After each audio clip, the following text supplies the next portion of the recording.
Depuis quelques années, Léon Tillieux a enregistré la bagatelle de 36 000 km à vélo, en solitaire, dans les pays les plus fous comme le Bangladesh, comme la Bulgarie, comme Yalta, et j'en passe et des meilleurs. Cette fois, Léon Tillieux a attaqué la Cordillère des Andes. Il est parti cette année, 2013, au mois de janvier, pour parcourir environ 3000 km dans des conditions parfois impossibles. Pourquoi être retourné une deuxième fois, Léon? Pour poursuivre ce rêve de traverser la Cordillère des Andes. En fait, j'étais arrivé au niveau du tropique du Capricorne en partant de l'équateur et je voulais aller plus loin, jusque Santiago. Et donc je devais traverser le col de Sico et là j'étais bien préparé puisque grâce au Forum des voyageurs, j'étais en relation avec un Français qui avait fait le même voyage et qui m'avait donné un tas d'indications et grâce à qui finalement ce fut beaucoup plus facile de le faire.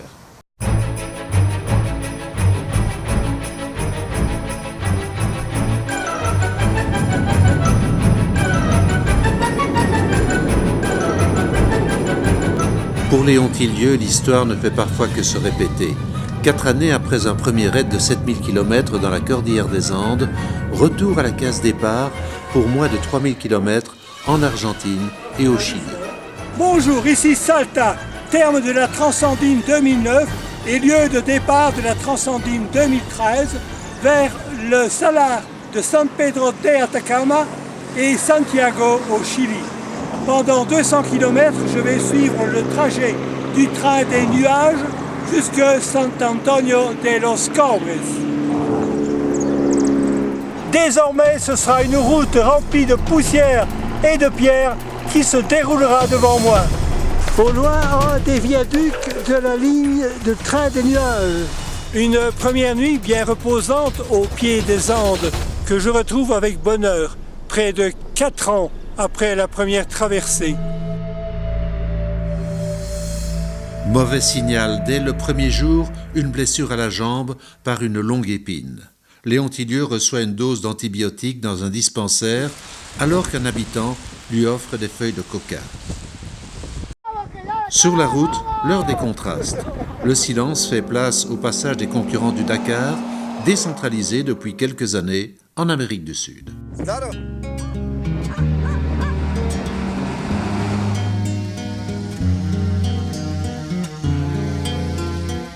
100 km de parcouru depuis le départ de Salta.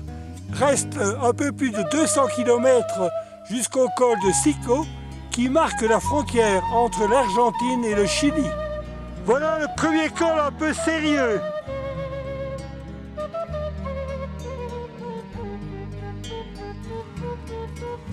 Et c'est ici le premier col à plus de 3000 mètres d'altitude qui sert de hors d'œuvre, avec aussi un peu plus tard une aide logistique des participants au Dakar.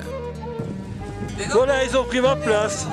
Un abribus pour se protéger du vent et de la pluie.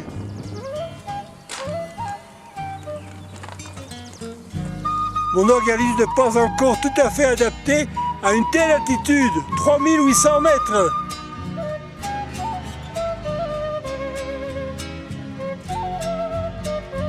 Je m'arrête pratiquement tous les 50 mètres, mais j'arriverai.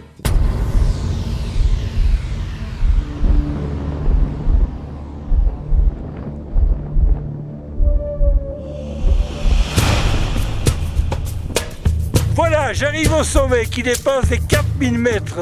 Eh bien, je suis fier de moi.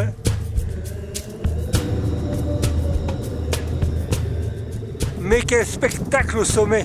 Cela valait la peine de peiner quelque peu.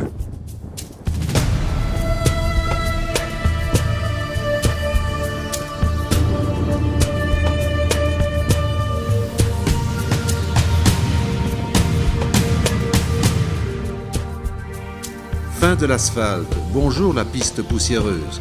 La route, pour un cycliste lesté de 30 kg de bagages, donne l'effet de devoir rouler sur de la tôle ondulée. Enfin arrivé à Sant Antonio de los Cobres, une cité minière. Col de Sico, à 140 km. En 4 jours, c'est possible. Allez, on y va.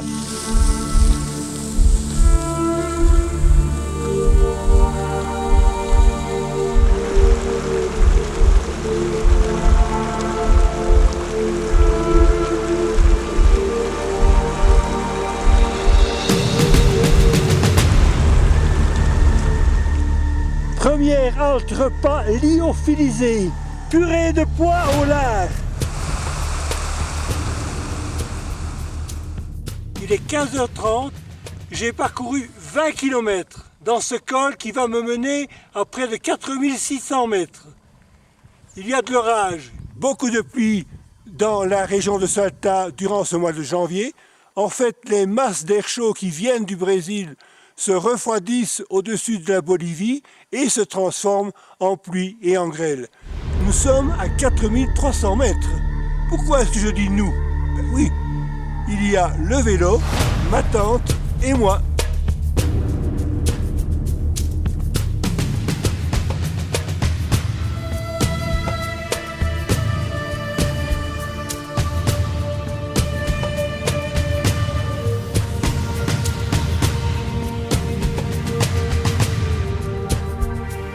C'est avec beaucoup de joie que je viens d'arriver au sommet du col Alto Chorrillo, le col le plus élevé de la Transandine 2013, avec ses 4560 mètres, un peu plus bas que le Mont Blanc.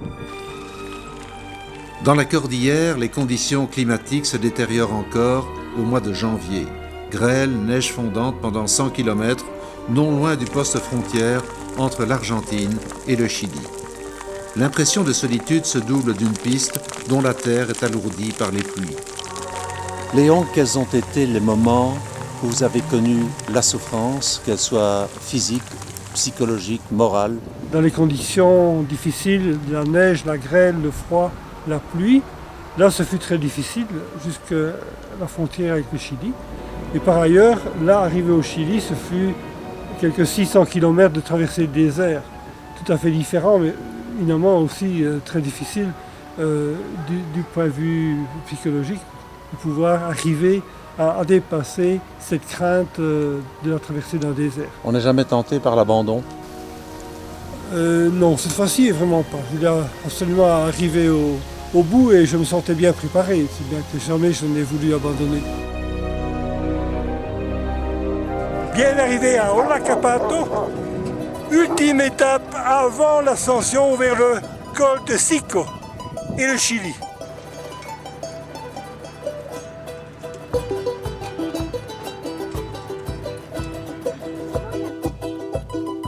Le risque est évident quand on sait que l'on va affronter une solitude totale. Pour survivre, Léon Tillieux a emporté de la viande, des réserves de pâtes et de la nourriture en poudre qu'il faudra réchauffer avec de l'eau bouillante. Je pars avec 10 jours de réserve de nourriture et 8 litres d'eau.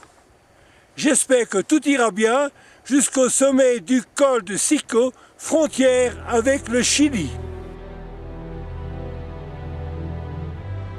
À partir d'ici, je risque de ne rencontrer personne jusqu'au poste frontière. Désormais, je serai seul avec les Andes. La frontière est annoncée à 50 km. Altitude stabilisée à 4000 mètres. Voilà le Salar del Rincón.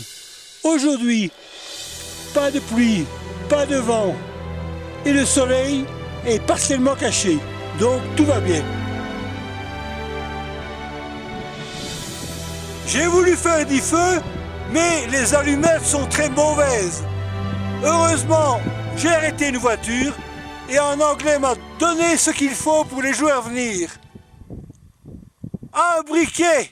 Je vais pouvoir enfin manger, utiliser les produits lyophilisés. En fait, je n'ai que ça. Il faut absolument de l'eau bouillante. Oh, sinon, c'est pas très bon, hein.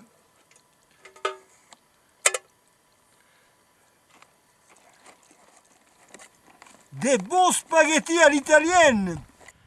1000 fois merci à l'Anglais qui m'a donné ce briquet et aussi à ma belle qui m'a donné plus de 10 sachets lyophilisés, ainsi je ne mourrai pas de faim dans le désert d'Atacama. Délicieux les spaghettis. Meilleur que l'autre fois, hein. L'autre fois, l'eau n'était pas bouillante.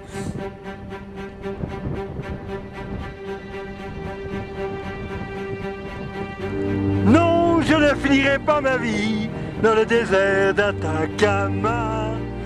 Les sucres lents, indispensables à la résistance, surtout pour affronter le désert d'Atacama. Le hasard très heureux d'une brève rencontre avec des motards allemands.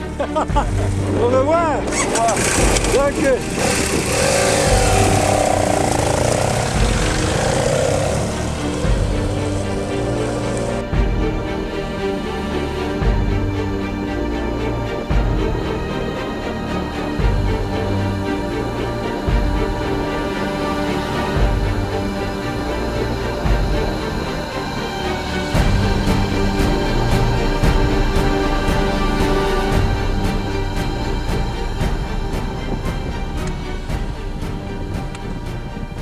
Il reste 25 km à parcourir demain pour arriver au col de Sico et à la frontière avec le Chili.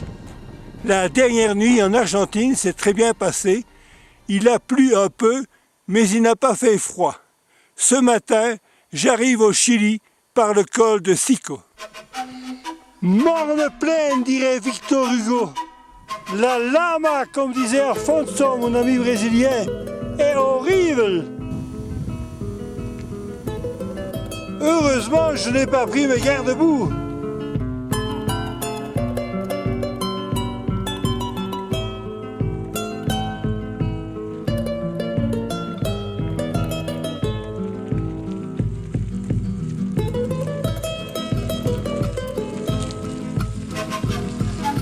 Il va falloir nettoyer tout ça, surtout la chaîne.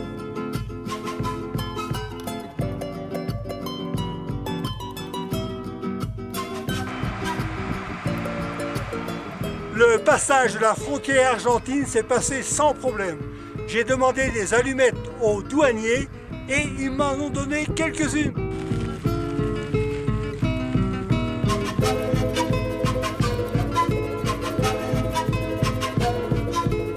Après 300 km parcourus en Argentine, me voilà au Chili qui me réserve certainement de belles rencontres et de nouveaux paysages. 200 km jusque San Pedro de Atacama.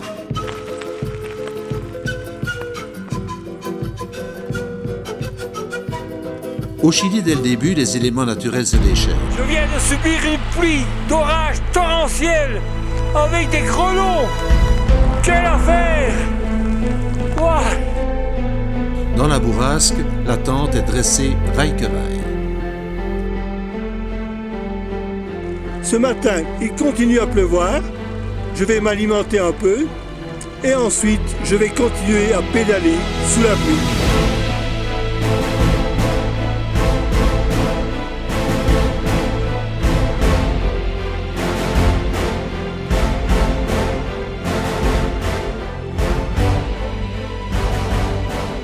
Avec le groupe Tiers-Monde de Gèvres, pendant des années, nous avons soutenu le travail d'une coopérante belge, Guylaine Watley, qui travaillait à Osorno au Chili. Chaque fois qu'elle nous écrivait une carte, elle terminait en disant « Después de la lluvia, viene el sol ». Une parole d'espérance. Après la pluie, vient toujours le soleil. Buenos días! Un autre fou à vélo. ¿Dónde vas? No hay momento para andar en bicicleta, ¡Uva, qué frío! ¿Você fala francés, inglés, Castellana. castellano? ¿De dónde viene? Yo soy de Buenos Aires, pero vengo de Antofagasta. Hola. Muy frío. Sí, más que frío, mojado. Oh. Arrivé au sommet du col numéro 4. 4460 mètres.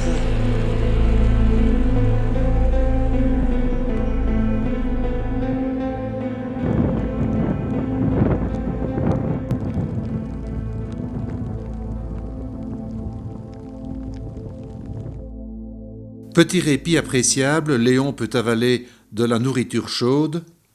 La pluie enchaîne avec la neige.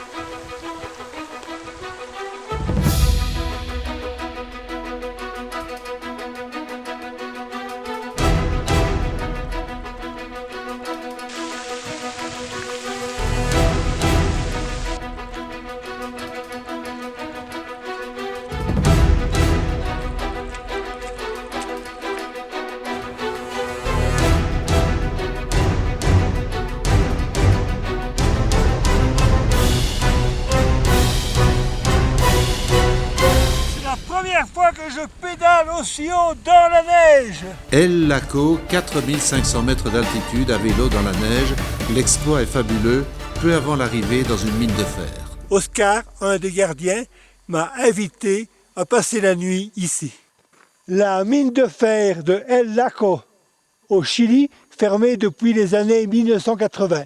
Accueilli dans les locaux, je vais passer une nuit reposante et sèche ici.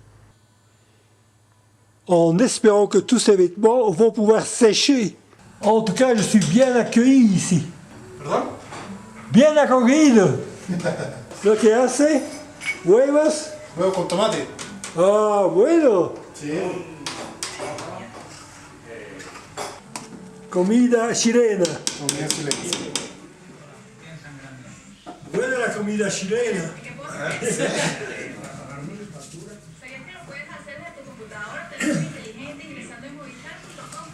Allá no, claro, de carretilla. Muito joven.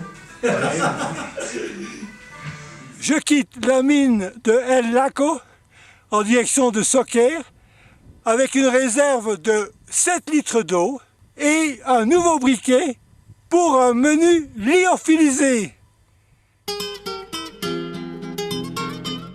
El Laco change de décor, livrant sa beauté sauvage, et la piste est redevenue à peu près praticable. No importa de qué país, quiero que mi continente viva algún día feliz. Quiero que mi continente viva algún día feliz. Que los países hermanos de Centroamérica y Sur corren las sombras del norte a ramalazos de luz. Corren las sombras del norte a ramalazos de luz. Si hay que callar, no callemos, pongámonos a cantar. Y si hay que pelear, peleemos. Ça c'est gentil. Ils m'ont ravitaillé en pain, fromage et jambon. Si es el modo de triunfar.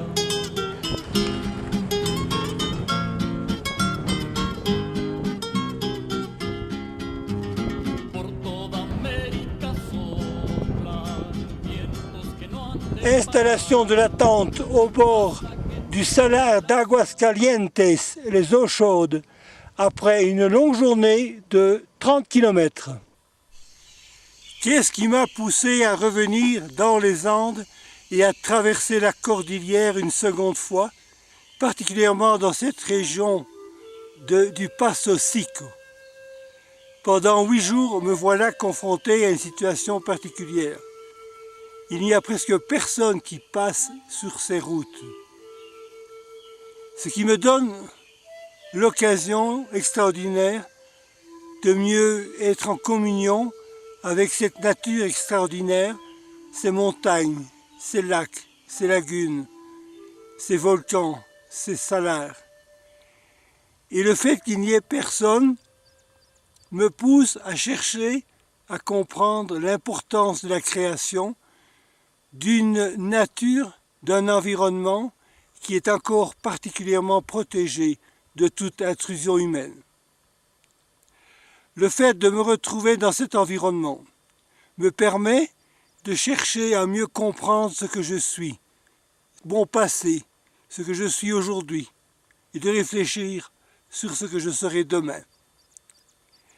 Et cela me donne aussi l'occasion, tout au long de ces longues journées de solitude, de rechercher à comprendre comment ceux et celles que j'aime sont importants pour moi. Comment vous vous appelez? Léon, Léo. Donc je viens de rencontrer Léo qui est perdu dans le désert ici et qui va, j'imagine, à San Pedro. On se connaît et on se connaît pas puisque j'ai vécu à Tille-Château, à la communauté des Béatitudes pendant 3 ans. J'ai été plus de 3 ans, j'ai été à Tille-Château. Et comme il l'a fréquenté, peut-être on s'est croisés, je me souviens pas. voilà. C'est fort possible. Voilà, donc bonjour Merci à bien, tous ceux qui verront bon voyage. le film. Au revoir. Enfin des fouilles, interdits à la frontière chilienne. pour raison de sécurité sanitaire. Cette banane ne vient pas d'Argentine.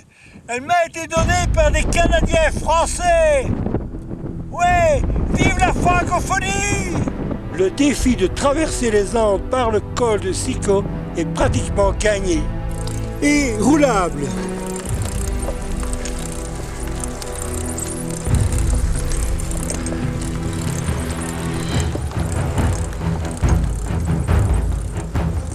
Il s'agit d'un mélange de pierres, de cailloux et de matériaux que l'on a retirés du salar.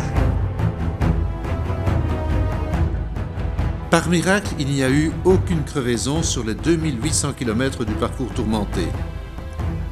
Le vélo de Léon, 3 plateaux, 27 vitesses, a rendu de fiers services. Au compteur, 25 000 km.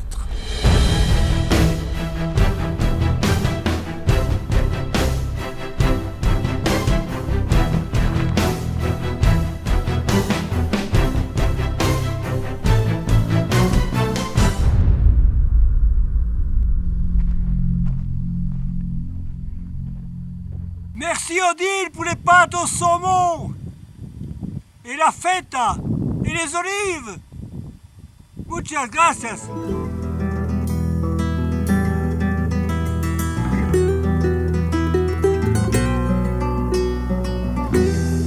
Petit bonheur de la route, dès Soker, réapparaît l'asphalte et quelques descentes. Descente asphaltée vers le salar d'Atacama. Aujourd'hui, le ciel est couvert.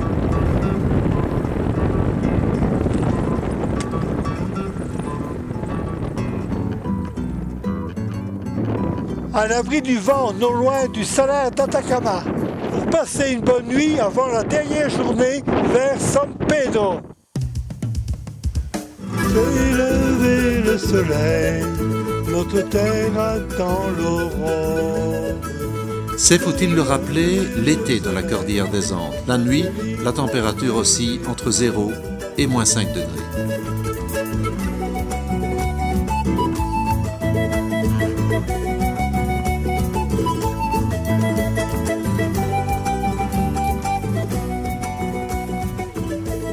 Tenue vestimentaire obligatoire pour le désert d'Atacama. Du verre dans le désert. De l'eau pour l'agriculture dans le désert. Au camping de San Pedro de Atacama au Chili.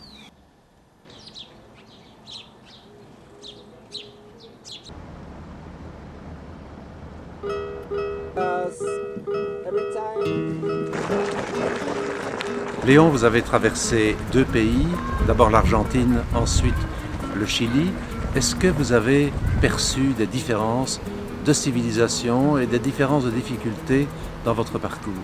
En fait, les Argentins et les Chiliens sont, dans les pays d'Amérique du Sud, ceux qui sont les plus proches des pays européens. Le Chili, le fait de traverser un désert, finalement, j'ai rencontré peu de monde, mais beaucoup de solidarité de la part des quelques personnes que j'ai rencontrées.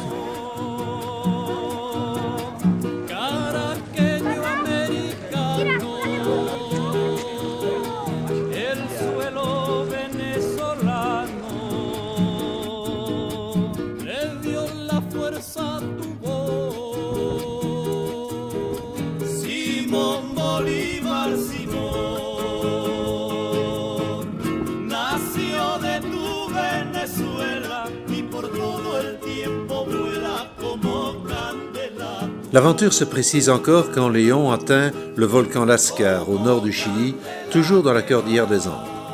Le vélo a été délaissé pour permettre l'escalade de ce volcan le plus actif du Chili.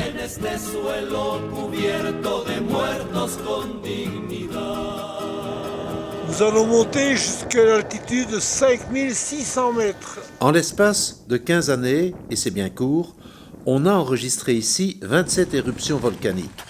Il est vrai que la plus spectaculaire s'est déroulée il y a quelques 26 500 années, quand la montagne a craché près de 5 millions de mètres cubes de lave. À près de 5600 mètres, le décor est tout simplement époustouflant.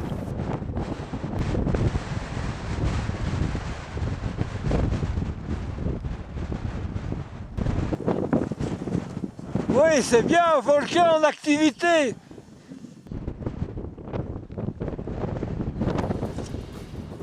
Arrivons au sommet, 5600 mètres.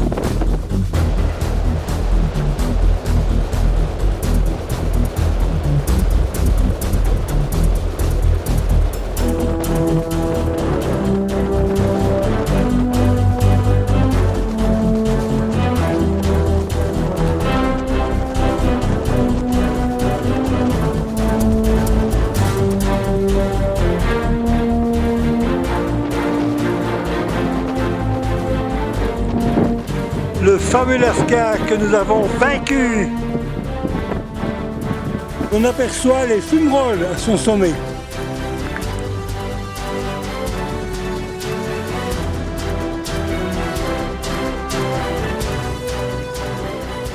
Ben, je flotte.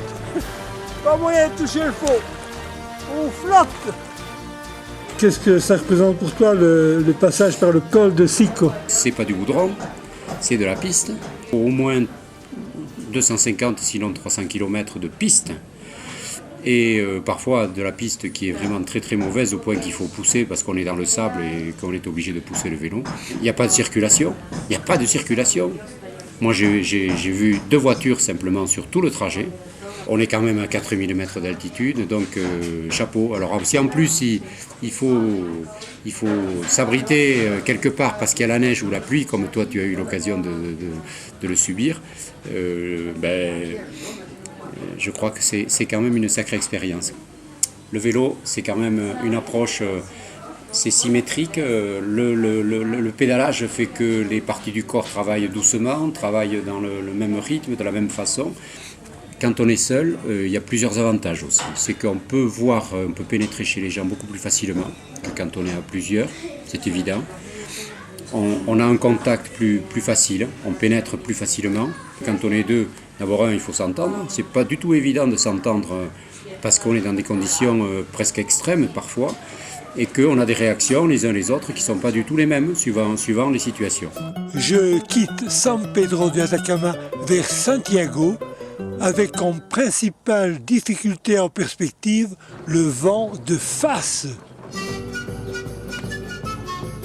En route vers Calama, une très longue montée pour les camions et pour les vélos. Et le drapeau belge flotta sur Calama grâce à mon passage ici dans les Andes.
Je rejoins ici la panaméricaine, la route internationale que je vais suivre partiellement du moins jusque Santiago, la capitale du Chili.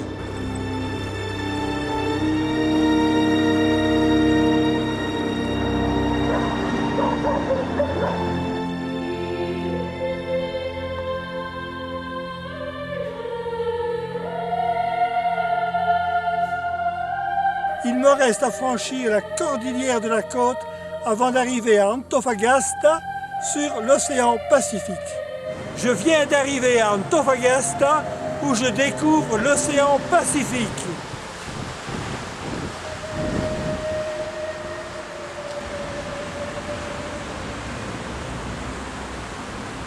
Muchas gracias. Gracias mucho, Ok.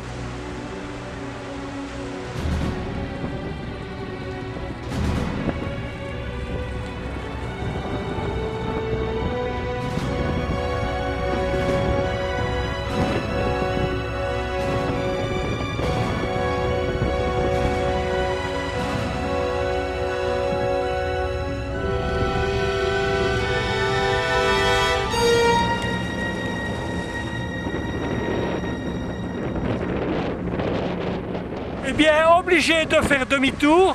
La route qui semblait exister selon une personne qui m'avait renseigné n'existe pas, donc je ne prends pas de risque, je retourne à Antofagasta et je rejoins la Panaméricaine vers Santiago.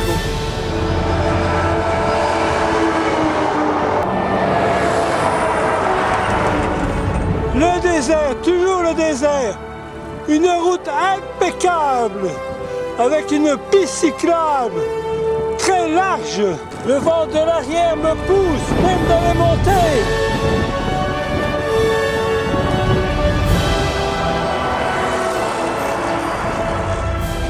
J'ai trouvé un bel abri pour la nuit à la Posada. Juste l'endroit qu'il me faut pour mettre mon couchage.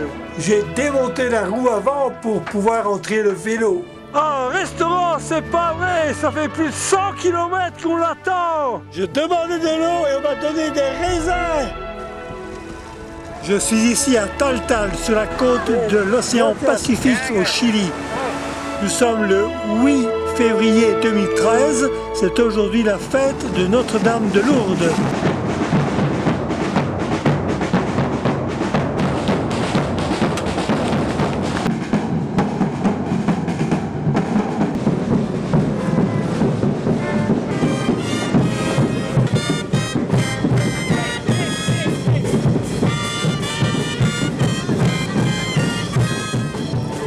¿Qué tal? ¿Dónde vas?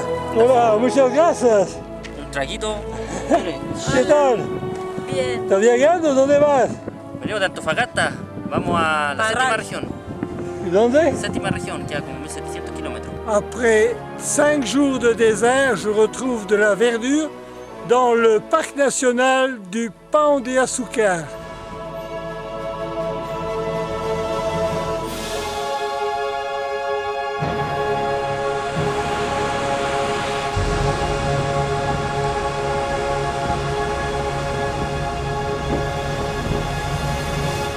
Per sensibilizzare il mondo del diabete, che il diabete non è un limite. Il diabete non controllare, no insulin, muerte, problem. Controllare insulin, tutto è possibile col diabete, tutto è possibile. È un'associazione italiana che opera nel sud del mondo. Ah, sì. E quindi ora dopo attraverserò anche le loro missioni in Messico. Ciao! Forza, ciao! Ciao! Ciao, ciao! Auguri! Ci sentiamo! Ciao, ciao! Je suis en train de rouler sur une route qui est faite à partir de matériaux venant du Salar. C'est très résistant. De temps en temps, il y a des trous, mais on passe à côté. C'est ici que je vais passer la nuit à l'abri du vent.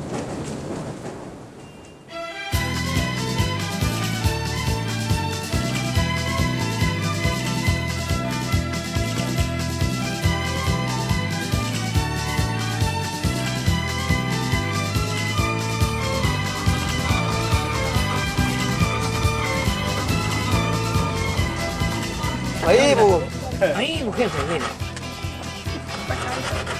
Una sonrisa.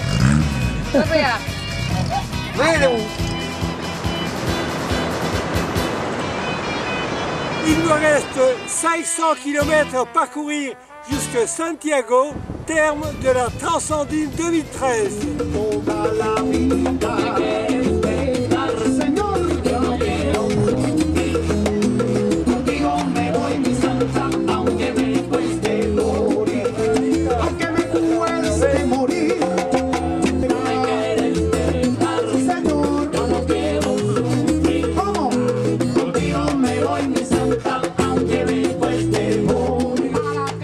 We are coming from Ushuaia by bike, and we are 2 months on the road now, and we are going to Colombia.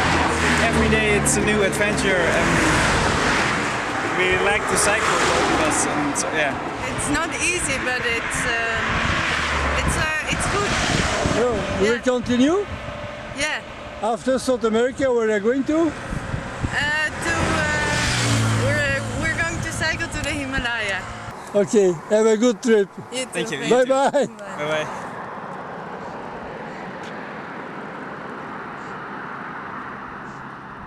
Je reprends la route des Andes, une route très difficile, vers San Felipe et la ville de Los Andes.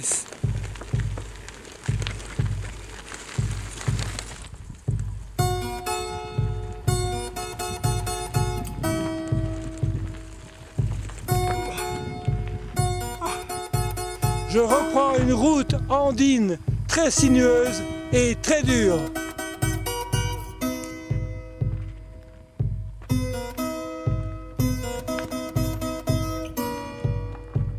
La belle et grande aventure, la rencontre, la solitude, la réflexion, le dépassement de soi, la souffrance, la liberté, la réflexion métaphysique relancée au fil de milliers de kilomètres, Léon Tillieux a-t-il vécu l'une de ses plus grandes expériences personnelles ?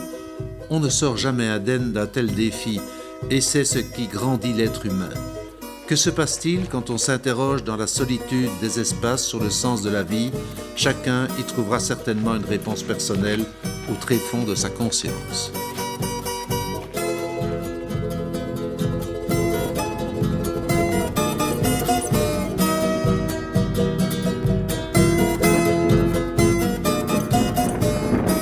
Oula. Hola. Hola, Muchas hola. gracias. ¿Es Ya, suyo? Sí. Se lo Hay regalamos para muchos. usted para el viaje. Muchas gracias, muchas.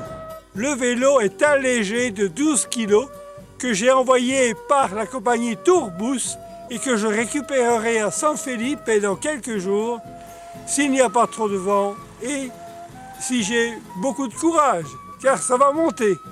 Des spaghettis, toujours des spaghettis, mais c'est bon, avec de la sauce et du poulet. Ce matin, le vent est moins fort et je repars vers Illapel et Santiago.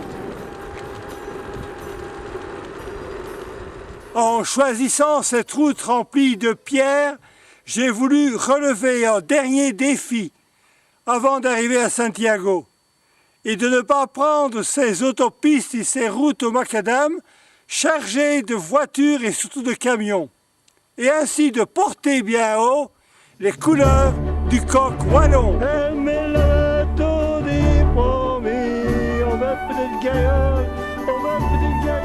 C'est plein de joie que j'arrive ici au sommet de ce col après des heures et des heures de montée.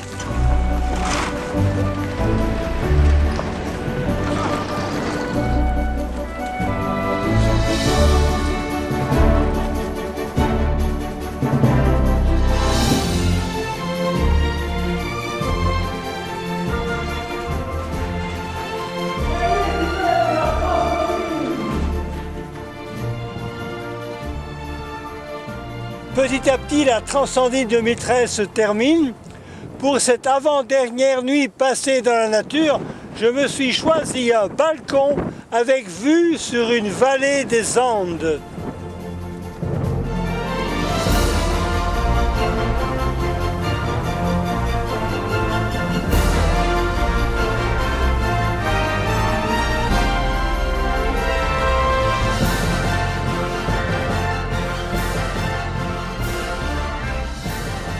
Un véhicule spécial pour passer le tunnel interdit au vélo.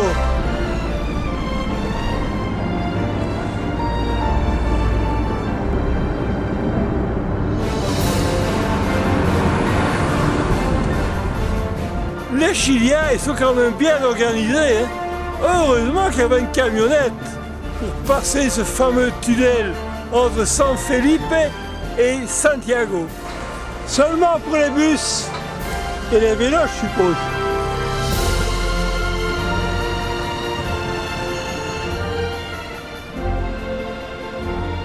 Eh bien, j'ai trouvé la place Nuñoa à Santiago, après avoir demandé une dizaine de fois. Certains m'ont dit que c'est très très loin, évidemment 2 km, pour moi qui ai fait près de 3000 km, ça ne représente pas grand chose. Et bien voilà, l'avenue George Washington, je suis arrivé. Après près de 2800 km depuis Salta et San Pedro de Atacama.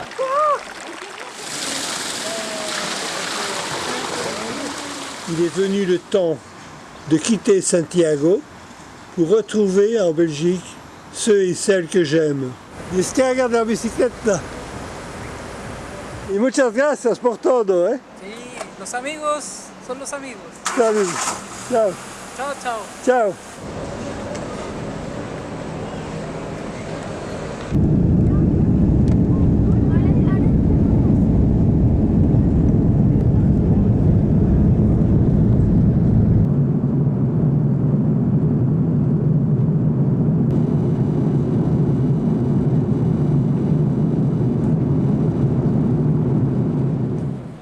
Muchas gracias.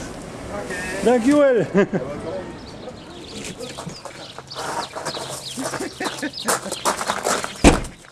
Finalement, la seule personne que j'ai vraiment rencontrée au cours de cette traversée du désert, c'était moi-même. Et j'ai découvert combien important était en moi la force qui me poussait à aller au bout de ce rêve de traverser les Andes depuis l'Équateur jusqu'à Santiago, la capitale du Chili. Et pendant ces longues heures de montée, de descente, de lutte contre le vent, il y a eu cette possibilité pour moi de chercher au sein de moi-même ce qui me pousse à aller au-delà des difficultés.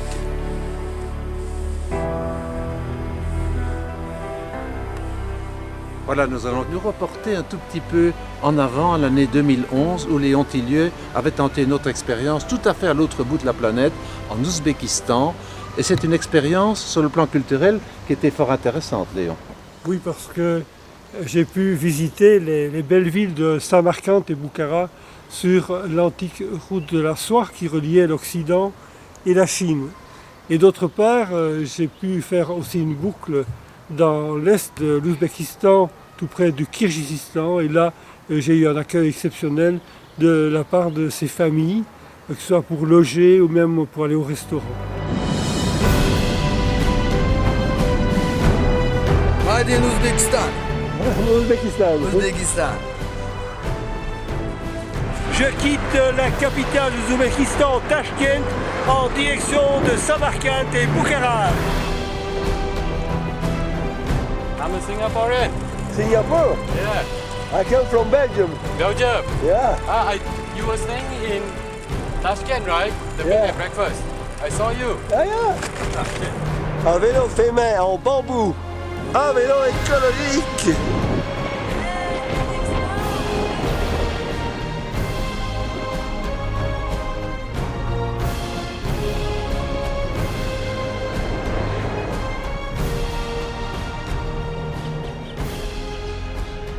Le mausolée de Samarcande est connu pour être le tombeau familial de la dynastie des Tamerlan. Ce splendide mausolée est coiffé d'une double coupole recouverte de céramique. Je quitte Samarkand aux belles couleurs turquoises vers une autre ville de la route de la soie, Boukhara. Hello, Uzbekistan! Uzbekistan! Uzbekistan. Это Германия, да? Германия. Belgia! Belgia!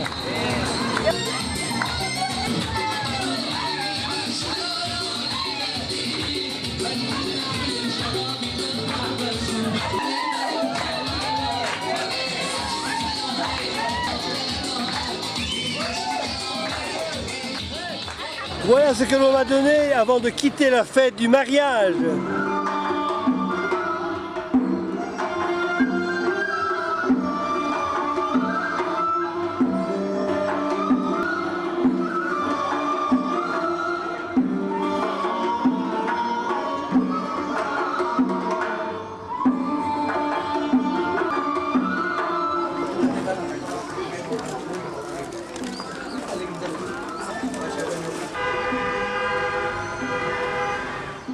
La ville de Boukhara est située au centre-sud de l'Ouzbékistan.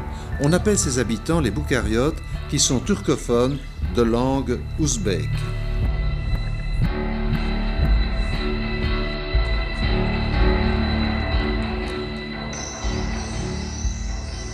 Sous un soleil de plomb, je quitte la ville de Boukhara vers Karchi.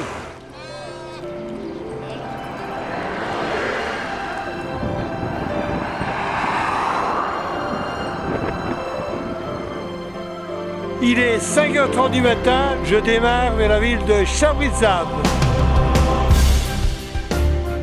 Chabrizab, sorte d'arc de triomphe de 56 mètres de haut sur 30 mètres de large, reposant sur 4 colonnes minarets. Sa construction remonte au XVIe siècle, après une grosse épidémie de peste. Il y a un col de 1700 mètres qui est en train de m'attendre avec la chaleur. Ça va être dur. On va y arriver, ouais. Là. Shalom. Shalom. Ahmad.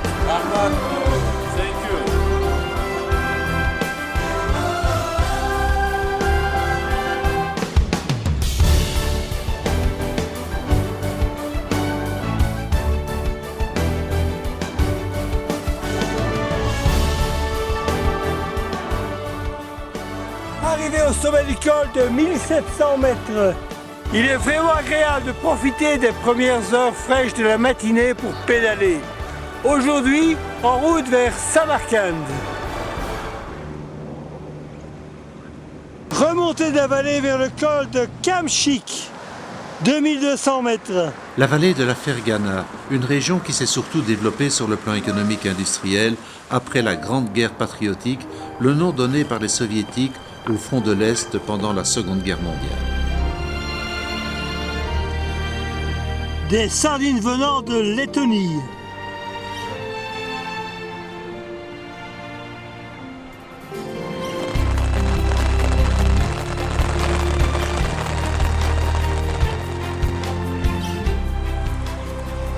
Mais quel bonheur de monter de nouveau un col comme dans les Andes. Et je suis monté tout ça. Oulala. Là, pas, mais...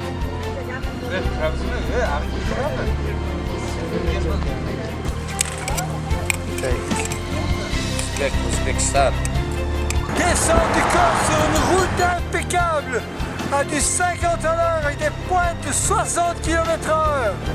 Ouais, vive la descente!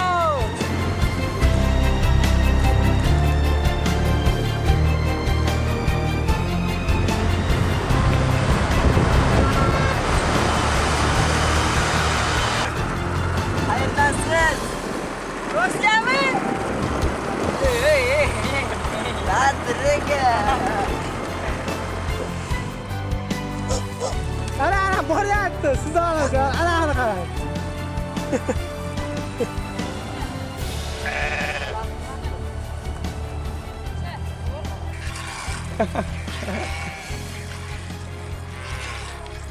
سلاتك مالك لا سلاتك مالك هو الدوار كه أتي خرشوا ما يجينا Очень хорошо, сладкие. Du lait qui vient d'être trait. Да. França? Oh! Belgia. L'Ouzbékistan est devenu une république indépendante il y a quelques années. Elle a subi longtemps le joug de l'Union soviétique. Est-ce que ça a modifié viscéralement et profondément les habitudes et le mode de vie des habitants? Je pense que oui, parce qu'ils ont pu se libérer d'une omniprésence politique, économique de la part de la Russie.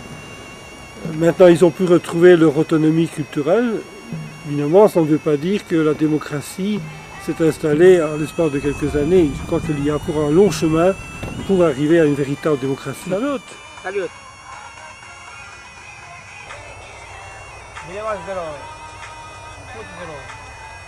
Пожалуйста, good. Пожалуйста.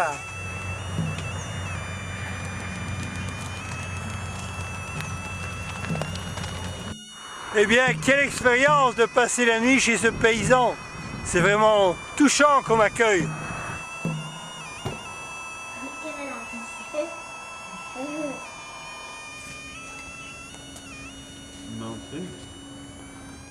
Ahmad, c'est dans cette famille de coquins que j'ai passé une journée et une nuit bien réparatrices après l'ascension du col de Kamchik dans cette partie orientale de l'Ouzbékistan. Belgia, Ouzbékistan. Да. Ouzbékistan. Franция, Ouzbékistan. Ouzbek et François. François. François, Ouzbek. Et pourquoi voyager comme ça à vélo? Nous, on voulait faire un grand voyage itinérant pendant longtemps. Enfin, c'était un projet de longue date. On ne savait pas trop sous quelle forme voyager et on s'est dit que le vélo, c'était la bonne vitesse de voyage.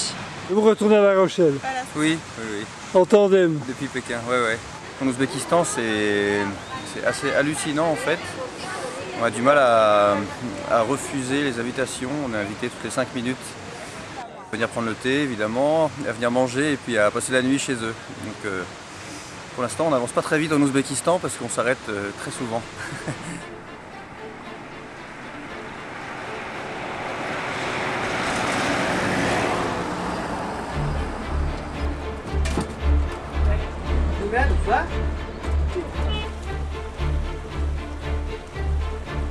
Juste l'espace qu'il faut pour monter la tente. J'aurai un compagnon tout près de moi. J'espère qu'il ne sera pas bruyant.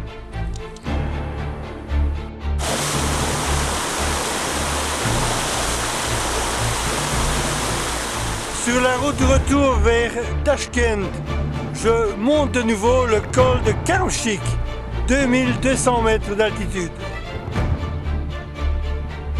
Petit à petit, j'avance dans ce col, mètre par mètre, en buvant de temps en temps de l'eau avec du thé, sans sucre.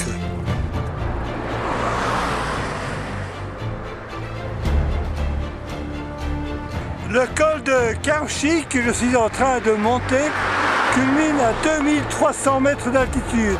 C'est le col le plus élevé de mon voyage en Ouzbékistan.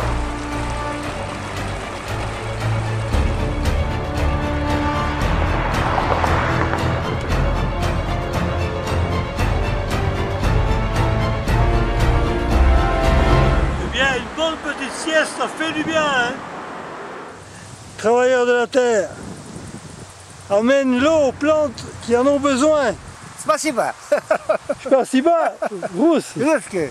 Rahmat Ouzbek. Le voyage à vélo en Ouzbékistan se termine ce mardi 28 juin 2011, dernière journée de vélo, avant de rejoindre demain l'aéroport de Tashkent.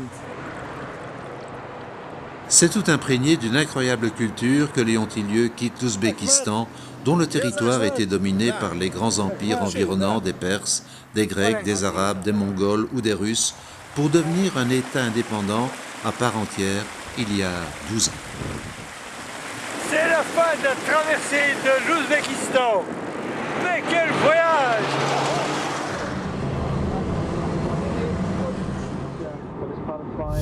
La passion du défi a commencé pour Léon Tillieux en 2001, la Roumanie, le Bangladesh, Saint-Pétersbourg, Yalta, l'Ouzbékistan, le Cambodge et 2 versions sud-américaines. Cela donne le chiffre de 36 000 km sur 2 roues, pas loin du tour du monde.